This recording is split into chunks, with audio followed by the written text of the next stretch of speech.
welcome to Storyboard. I'm Shibani Gharat. Just ahead of Diwali, we caught up with Amit Doshi, Chief Marketing Officer, Britania Industries, about their expectations from the festive season. How is decline in the monthly purchase incidence for essential categories in the rural market impacting their business? And Britannia's marketing plans, and what are the key focus areas for the companies in the coming months? Listen in. So, Amit, we are meeting, in the thick of the festive season. What were your expectation or Britannia's expectations from the festive season, and how much have been met so far? We're all keeping fingers crossed that it's going to bounce back after 2 years of subdued consumer sentiment, and we're really looking forward to it. For us, the festive season has many components. One is, of course, as consumers spend a lot more time outside of their homes, it definitely has a positive impact on consumption. Along with that, we also have a gifting business where we have packs of Britannia Shubhkamnaye, which are our assorted packs, which go out into the market. So that's an additional opportunity, consumer opportunity, that we try and service in this period. Many experts have pointed out how during uncertain times, consumers are more drawn towards established brands, and you have several of those, including Good Day, including NutriChoice, including your Marigold. What is the kind of activity do we expect on these brands? I'll just give you a few instances that we managed in the last few months. Now, if you look at Good Day has always stood for optimism, stood for happiness, stood for real everyday joys of life, and we're really doubling down on that at this point in time. So what we've chosen on Good Day to do is to celebrate the small moments of happiness, and the latest campaign of Good Day really doubles down on that and creates these real micro moments and celebrates them. And we've also therefore experimented with the format. We've actually have had a bunch of 15-second ads, much like consumers today consume content, but for mainstream television. So that's been the story on Good Day. On Marigold, I think the story's really been about reassuring the consumers that they've always made the right choice. We've stood for getting women to be more and do more across the length and breadth of the country. We've got an extremely successful activation program called a Startup Challenge with Marigold, and we're actually entering the 4th edition of that Startup Challenge. We're very, very excited about what we have planned out for this edition.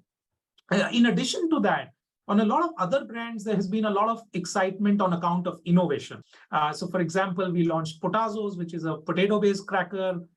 We recently launched Biscafe, which we've propositioned as the perfect accompaniment to coffee. We've launched a few products under the NutriChoice umbrella. NutriChoice seeds and herbs to bring the power of superfoods in snack products, and NutriChoice protein to meet the growing demand of protein nutrition in the country. Any more innovations coming up in the next few months, or entering further new categories, Amit? There's a lot of stuff that's happened, not just for us in the recent past in biscuits, but also in allied food products like croissants, dairy products, the Winking Cow, milkshakes. Some of them have seen good success. So that's one part of the innovation story, Shibani. The other part of the innovation story is really bringing in greater innovation into marketing. And that's where, I would say the Britannia team's done a phenomenal job over the last 6 months to build completely new experiences for consumers. So, for example, we spoke about Biscafe. Now, that's our first digital first brand. And we've been able to do a lot of exciting stuff around its launch, right? From tapping into influencers, tapping into new age content, tapping into precision marketing using data and technology. And that's just going to be, I would say, the snippet of more things to come. At Britannia. There has been a decline in the monthly purchase incidence for essential categories in the rural market. Amit, how is it impacting your business and, more importantly, your marketing plans? No, that's a good question. I think as far as the rural markets are concerned, it's still not very clear which way they're going to go. And most marketeers, including us at Britannia, are optimistic and confident that the second half of the financial year will see an uptake in rural. The signs are all right, whether you look at the rains or the improvement in the economy, and it needs to really translate into consumption. As far as our plans go, we're very focused on the things that we want to do. There are a few brands that have a big role to play in rural, and our plans, and we like to keep it very simple. We will continue to build our rural infrastructure, get into more villages as far as pop strata coverage is concerned. We make sure that we have the right marketing mixes and products and SKUs going into these markets. And the whole thing around, if you look at rural marketing as a whole, a lot of it is about micro marketing. There is no one size fits all approach. And at any point in time, we've got several initiatives going on, especially I would say in the Hindi heartland, where we're doing a lot of work on the back of milk bikis and the proposition of Doodh Roti Ki Shakti. All right. Thank you so much. Thanks for joining us today. Thank you, Shivani, and all the best to everyone at your end for the festive season. It is time for a short break. On the other side, bank से बोल रहे हैं, app download करने के link भेजा है। Hello uncle, fake link भी भेजा और भेजा fake. Growing interest in the sport, and not just in those pockets of the country, like Kerala, West Bengal, Goa, which have traditionally been the football crazy kind of cohorts. However, I think the FIFA World Cup in particular just goes beyond all of that. My next question is to you, Sujatha. What is the kind of activation that we will see in the country by Visa? Actually, a host of activities. So one of the things we do is we do offer packages, and these are all-inclusive packages, including airfare from the time you leave, going there, experiencing 2 live matches, everything that comes within that period of time till the time you land back. We're running consumer contests for the same in not only India, but in our South Asia markets as well. Over to you, Shashi.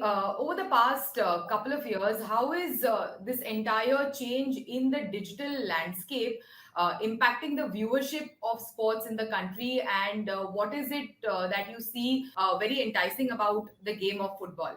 I personally believe the top maybe 10-15 million homes will watch on streaming, but it will be connected TV. That means they'll watch it on their television. Down the line, it will be broadcast, whereas, as Sujatha alluded, there'll be a lot of people, watching in fan zones and stuff like that. That should probably be broadcast.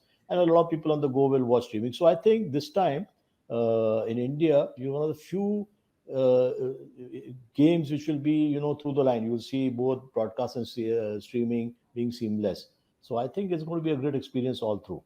Dilen, what is your outlook towards this particular sport and generally about sporting sponsorships in the country? Yeah, I think, as everybody's spoken, obviously very excited as a fan of football, personally very excited. And it's what a great year to be a sports fan, right? You have 2 World Cups back to back in the same year. For me personally, I think as the interest in sports has increased in the country, coupled with the interest in marketing with sports, we're starting to see a kind of framework emerging. On one end of the spectrum, you really have a lot of brands participating for the eyeball value that big sporting events like the FIFA World Cup bring. And then on the other end of the spectrum, you have long-standing partnerships with particular sporting events or sports which tie in with the core values of the brand. And then there are obviously a lot of opportunities that exist in the middle. Shashi, what is the kind of opportunity does the format of this game of football offer for brands to advertise on? Obviously, if you compare with cricket is even T20 is a 3-4 hour game, but this is limited. So obviously there will be that much less opportunity in terms of advertising. But I want to make a comment, while cricket is very big and it's not fair to compare numbers on football, but I alluded to it, we are seeing a trend. If you see the big metros, there are young cohorts, maybe 15 to 25, 15 to 30, maybe boys, who their first game is football, and chances are they don't watch cricket. So today, a lot of brands are into segmenting, saying, yes, while it's a big property, but we also need to look at certain segments which cannot be caught otherwise, And so a lot of brands like that, there is no other opportunity today. And these are, if I may use television jargon, heavy, medium, light viewers. These are light viewers of television. So, and digital is so fragmented, you don't know how to catch them.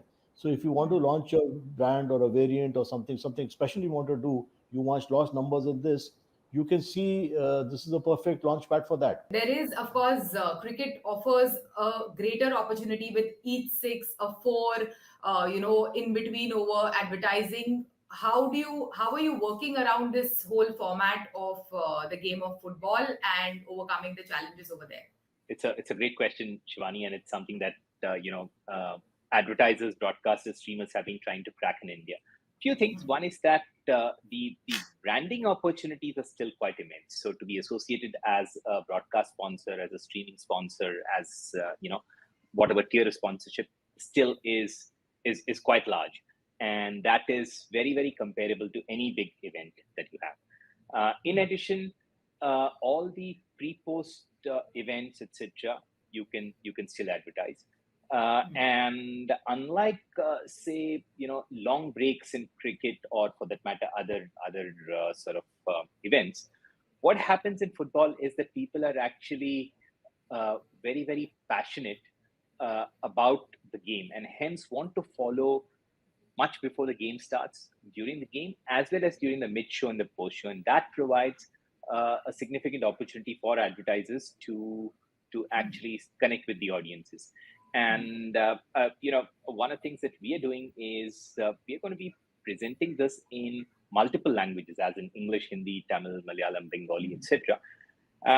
So advertisers can choose specific languages in order to target their particular audiences. The FIFA World Cup happens once in 4 years, but a lot of these tournaments like the English Premier League, the UEFA, women's football, like the likes of, global stars like Megan Rapinoe have made women's football as well very, very popular.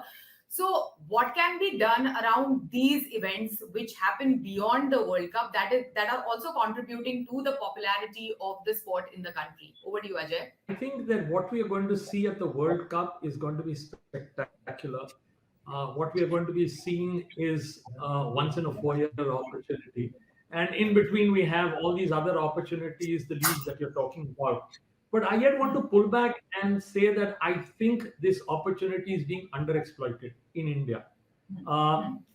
India was and has the potential to become once again a football crazy nation.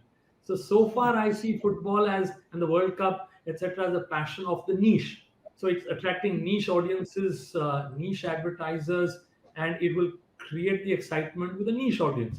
So I think the next step for me is the creation, and an idea I want to leave behind is the creation of an India opportunity to create the fervor, to rally the masses back to football. All right, thank you so much. Thanks for joining us for this discussion. With that, it's a wrap. You can catch all of our content on Facebook, Twitter and YouTube. Thanks for watching. We will be back same time next week. See you soon. And here is wishing all of you a very happy Diwali.